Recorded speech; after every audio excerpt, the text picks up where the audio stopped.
Ladies and gentlemen, today I invite you on a journey to one of the most iconic and breathtaking places in all of Japan, a place where gold, water, nature, and silence come together in perfect harmony.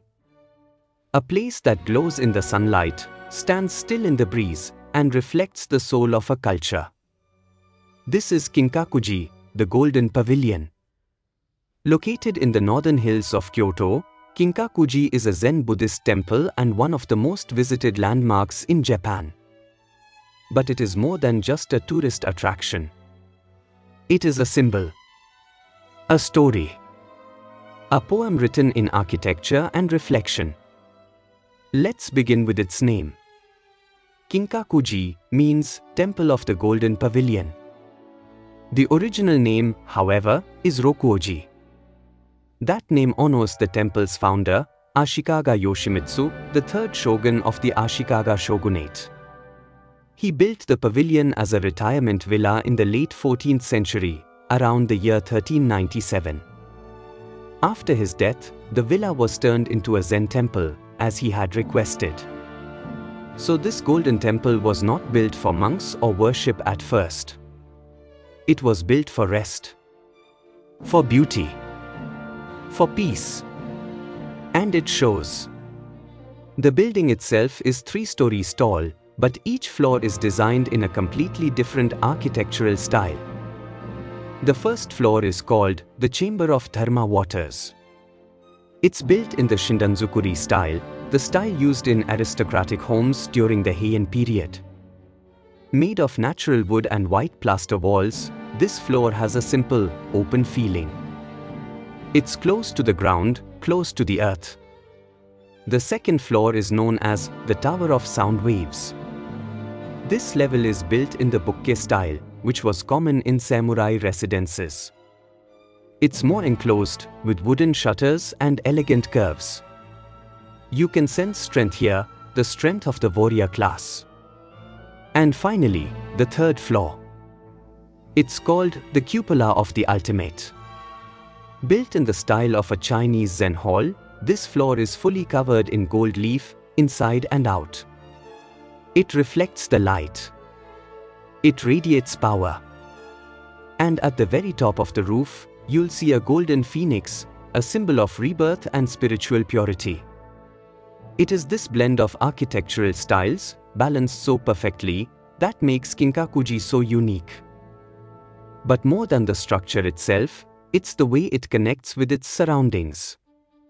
The pavilion sits beside a large pond known as Kyoto-ji, the mirror pond. And that's exactly what it does, it mirrors the building. On still days, the temple's reflection shimmers perfectly on the surface. The gold shines twice, once in the sky and once in the water. Around the pond are carefully placed rocks, trimmed pine trees, and small islands. Everything is intentional. Nothing is random. This is the art of Japanese garden design, where nature is shaped with respect, not control. Where every stone and leaf carries meaning. When you stand in front of Kinkaku-ji, you feel something strange. You stop talking. You just look. You don't want to disturb the silence. You feel like you are inside a painting. Or a dream. Now, let's talk about the gold. Why gold? Gold in Japanese culture is not just about beauty. It symbolizes spiritual purity, light, and the impermanence of life.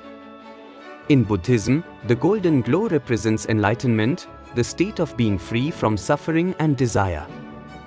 The gold on Kinkaku-ji was meant to remind us that the material world is fleeting. Beautiful, yes, but temporary. The gold reflects the sun and the clouds and the passing seasons, all things that change constantly. Just like life. But the temple itself? It has changed, too.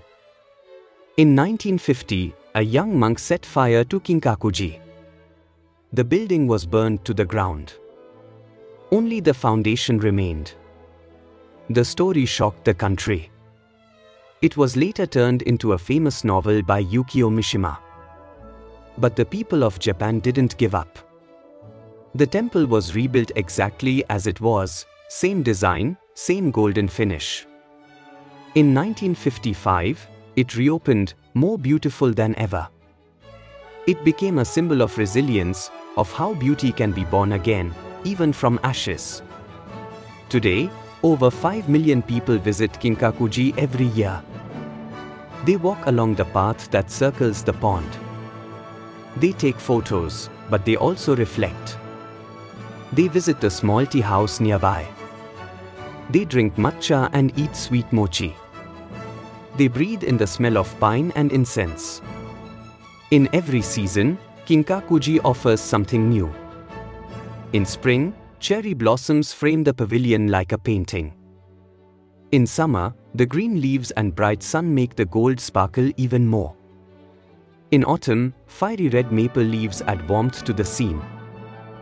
And in winter, snow covers the roof, and the golden glow becomes soft, like a candle in the dark. But no matter when you visit, the feeling is the same. Quiet. Peaceful. Profound. Kinkaku-ji is not just about beauty. It is about balance between man and nature, spirit and matter, past and present. It reminds us to slow down, to be still, to look closely, to appreciate beauty, even knowing it may not last. And in that way, the Golden Pavilion teaches us something timeless, that even in a changing world, there are places that can still make us stop, breathe, and remember what it means to feel truly alive. So if you ever find yourself in Kyoto, go. Walk the garden path. Stand beside the pond. Let the gold and the silence speak to you. Because Kinkaku-ji is not just a temple. It is a moment made golden.